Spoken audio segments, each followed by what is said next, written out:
Nobody warned me that inheriting nothing would be the only thing that could save me, and that the call I almost never made would unravel 40 years of silence buried inside a dead man's chest.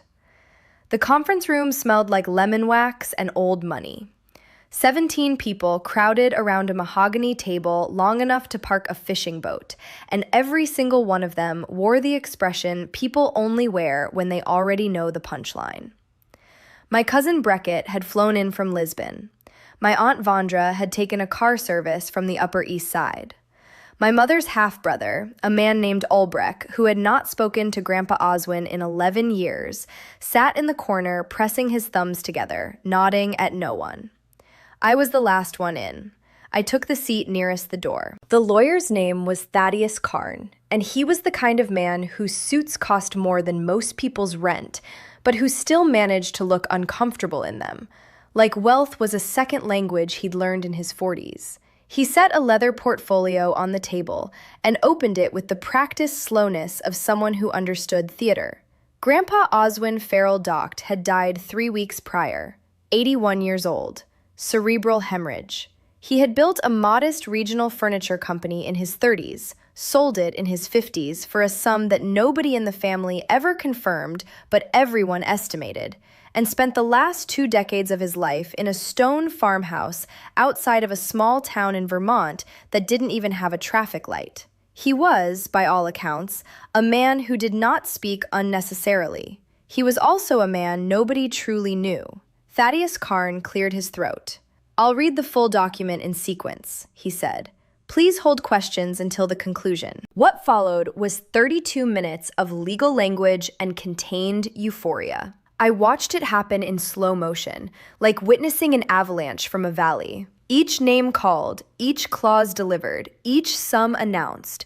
The room responded with a calibrated stillness that was somehow louder than celebration. Beckett received the farmhouse and an investment account. Vondra received a trust structured across 20 years. Ulbrich, despite the 11-year silence, received a sum that made him exhale so sharply he seemed to deflate an inch. 3 other cousins, 2 of my uncle's children, a neighbor who had apparently shoveled Grandpa Oswin's driveway every winter for a decade, all of them received something real. Something that would change a life, or at least heavily modify one. I kept waiting for my name. Thaddeus Karn reached the final page. He looked up briefly, not at me, or maybe deliberately not at me, and said, "To my grandson Calder Doct, I leave the following." The room went quiet in a different way.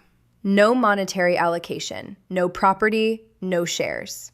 A pause. 1 phone number, handwritten, which is sealed in envelope 12A, to be delivered directly to Calder upon the conclusion of this reading, along with the following instruction. Call it. Don't ask anyone else to call it first. Don't look it up. Call it. Thaddeus Karn slid a cream envelope across the table toward me. 17 people watched. My sister Prinna, who had received a 6-figure bond without blinking, pressed her lips together in a way she thought was sympathy. "Must be for a shelter," she said, almost under her breath, but not quite. "He always thought you needed direction." One of the cousins laughed. It was a soft laugh, the kind people produce when they want to seem like they didn't. I took the envelope. I didn't open it at the table. I stood, thanked Thaddeus Karn for his time. He gave me a look I couldn't entirely read, something between pity and warning, and I walked out into the November corridor and then down the elevator and through the glass lobby doors into a city afternoon that had gone gray and cold while we were all inside deciding what we were worth. I stood on the sidewalk for a long time. A phone number. Not even a letter. Not an explanation. Not a clue folded into the back of a journal. Not a map. Not a name. A phone number. Grandpa Oswin and I had not been close in the way that family stories usually describe closeness. We were close in a stranger way, in the way of 2 people who sit in the same room without speaking and understand each other better for it. He had called me once on my 24th birthday, and the only thing he'd said was, "Don't let the noise tell you what you are." I hadn't known what he meant at the time. I had thought it was the kind of thing old men said when they couldn't think of anything else. But I had written it down, and it had stayed with me, lodged somewhere between memory and instruction. He had left me a phone number. I opened the envelope on the corner of 54th and Lexington, leaning against a trash can, with taxis threading past and a vendor selling roasted nuts 20 feet away, filling the air with sweetness and smoke. The number was written in Grandpa Oswin's handwriting, which I recognized immediately. Angular and deliberate, the kind of handwriting that belongs to people who learned to write when it still mattered. No area code I recognized. 10 digits. Nothing else on the card. Not even his name. I stared at it for what felt like several minutes, but was probably 30 seconds. Then I called. It rang twice. And then a voice, a man's voice, older, with a texture like gravel wrapped in cloth, said, "I've been waiting for your call, Air." The word landed wrong. Not wrong as in offensive. Wrong as in it struck some interior frequency and made something vibrate that I hadn't known was tuned. "Who is this?" I said. A pause. Not an uncomfortable one. The kind of pause that people use when they're deciding not how much to say, but where to begin. "My name is Renwick," the voice said. "Your grandfather and I were partners for 41 years. Not in business, in something that doesn't have a clean name. He told me that if he went first, you'd be the one to call. He was very specific about that. He said, Calder will call. Give him everything." I pressed my back against the cold brick of the building behind me. "Everything," I repeated. "Everything," Renwick said, "but not on a phone. Come to the address I'm about to give you. Come alone. Come this week, before the rest of the family starts asking questions you won't know how to answer yet." He gave me an address in upstate New York, a town I'd never heard of. He said to arrive before noon on any day I chose, that he would be there, that there was no urgency, but that I should understand, and here his voice shifted in a way that made the hair on my forearms move, that what Oswin had left for me was not smaller than what the others received. It was older. I drove up 2 days later in a rental car that smelled of air freshener and strangers. The town was called Berwick Halt, which I later learned wasn't its official name. The official name was something else entirely, something that appeared on maps and county records. But everyone who lived there called it Berwick Halt, and nobody had bothered to correct that for several generations. The address Renwick had given me was a house at the end of a road that wasn't quite a road, more a decision repeated by tires over decades until it resembled one. The house was old, not dilapidated, maintained carefully, the way a ship in dry dock is maintained. Not for beauty, but for readiness. White clapboard, a porch with 2 chairs that had never quite matched, a garden that someone had clearly designed with precision and then allowed to express itself freely within those bones. Renwick met me at the door before I knocked. He was 80, perhaps older, with the bearing of someone who had once been physically formidable and had since converted that formidability into stillness. Pale eyes, a face that had been weathered by something that wasn't just weather. He shook my hand with both of his and looked at me in a way that people almost never look at strangers, with recognition. "You have his forehead," he said, "and his way of standing when he doesn't know what to expect, like you're bracing for something but trying not to show it." He led me inside. The interior of the house was not what I expected. I had expected the smell of old things, the accumulation of age. Instead, it was spare and ordered, with high shelves of books and maps and what I would later understand were navigational instruments from several different eras. A wood-burning stove in the corner, a table with 2 cups already set. He had been waiting, genuinely. We sat. He poured tea from a pot that had already steeped, and then he began. Renwick had met Oswin Farrell Doct in 1982 in a warehouse outside of Albany that neither of them had any obvious reason to be in. They had both been there for the same reason, a reason that took Renwick 40 minutes to fully explain, and which I will abbreviate as this. For most of his adult life, Grandpa Oswin had been involved in the systematic preservation and documentation of something that didn't have an institution, a budget, or a name. Something that had been, for decades, passed between a small and careful number of people who understood its value and were afraid of what would happen if it surfaced in the wrong hands or disappeared entirely. I am being deliberately vague here because Renwick was deliberately vague, and because I think he was right to be. What I can tell you is this: it was not criminal. It was not dangerous in the way that word is usually used. It was valuable in a way that had nothing to do with money, which is what made it so difficult to explain to people whose entire framework for value was financial. Renwick described it at one point as the difference between owning a painting and understanding why the painter stopped before the last stroke, which is the kind of thing that sounds evasive until you understand what he's describing, and then it sounds like the only accurate way to say it. Grandpa Oswin had spent 40 years building something. Not a fortune, not a legacy in the traditional sense. A repository, a collection of decisions, documents, relationships, and, this is the part I kept returning to, knowledge. Specific, tested, privately held knowledge that he had accumulated not for his own use, but for whoever came next, for whoever was ready to receive it.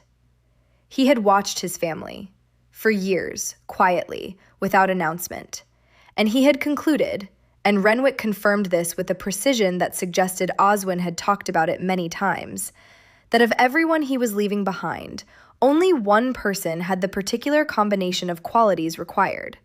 Not intelligence alone, not drive. Something more specific.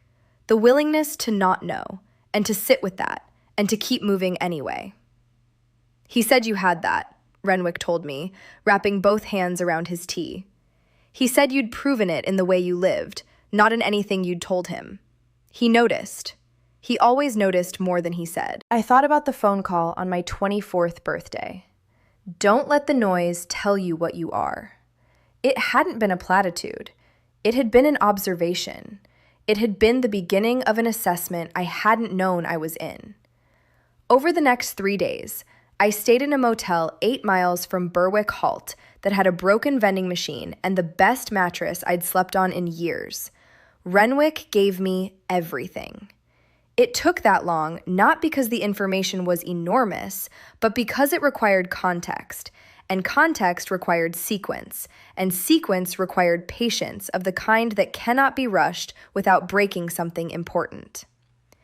I will not describe the content in detail, partly because I'm still in the middle of absorbing it, partly because some of it is not mine to share, and I intend to be as careful with it as Oswin was. But I will tell you what it changed. It changed my understanding of what Oswin had built. The furniture company, the farm, the quiet decades in Vermont, none of that was what he was. It was what he'd used to be invisible while he did the thing that actually mattered to him. He had been hiding, not from his family, not from the world, but from the noise that would have accumulated around him if anyone had understood what he was actually doing. He had been protecting something, and he had been protecting the conditions under which he could protect it. He had left the others money because money was what they needed and would understand and use. He had left me something else because he had concluded, correctly, that money was not the thing I needed. I needed the knowledge that a larger frame existed than the one I could see from inside my own life. He had been right. On the third evening, Renwick walked me to my car in the early dark of a November that had turned bitter and still. He shook my hand again. He was proud of you, he said, and it was so matter-of-fact, so entirely without sentiment, that it arrived in me completely clean, without the noise of delivery.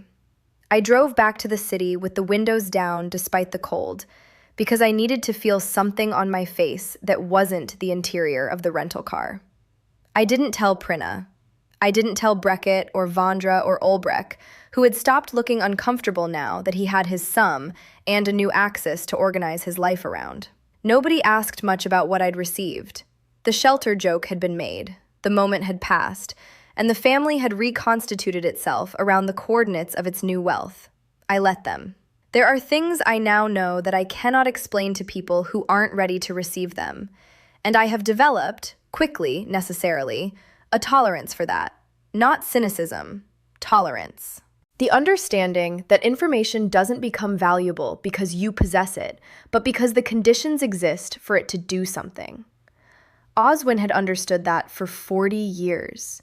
He had moved through the world with the patience of a man who knew that most of what mattered would remain invisible to most people, and who had decided that this was fine, and who had kept building anyway.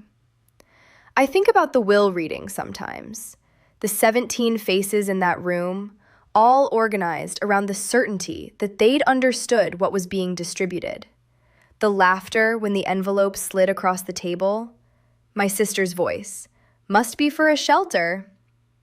There is a version of this story where I feel cheated, where the phone number is a wound, and the 3 days in Berwick Halt are the story of a man being given something consoling but intangible, a philosophical inheritance that doesn't pay rent.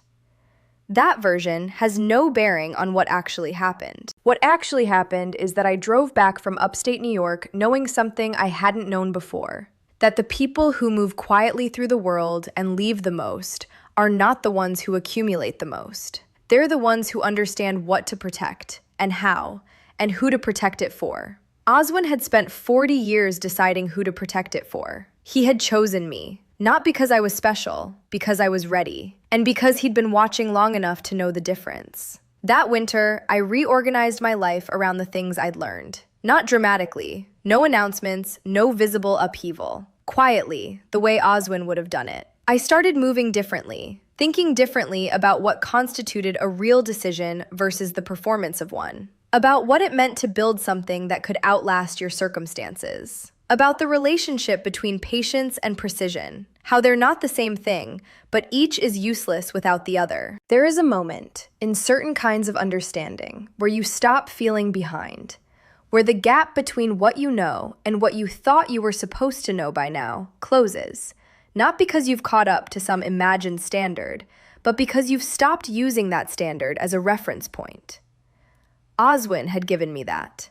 Not through instruction, but by demonstrating it, across a lifetime, quietly, without applause, and then arranging for the demonstration to reach me after he was gone. The last thing Renwick had told me, standing in the dark outside his house in Berwick Halt, was something Oswin had apparently said to him often, and that I have since thought about more times than I can count. The heirs who receive everything lose the ability to need anything. The heir who receives nothing is the only one the inheritance cannot corrupt. I think about Prina's laugh in that conference room, the soft sound of it, the comfort inside it. I think about the number handwritten on the card in the cream envelope, angular and deliberate, the handwriting of a man who knew that what he was giving me was already the largest thing in the room. He just needed me to call. And I almost didn't. That's the part that stays with me most. How close I came to putting the envelope in my coat pocket and never opening it. How the laugh could have been enough, and the cold sidewalk, and the decision to just go home and make sense of everything some other time, or never. How the whole inheritance, the real one, the one that can't be deposited, was waiting inside 30 seconds of almost. Oswin had known that too. He had put it in the instructions anyway. Call it. Not, if you want to. Not, consider calling it. Just the verb, bare and clean, the same way he'd lived. I called it. And everything that matters to me now started there, on a corner in November, with a man named Renwick saying 4 words into the cold air between us, and everything that came before becoming, finally, context. If this story stayed with you, if it opened something, hit like and subscribe. What comes next will go deeper.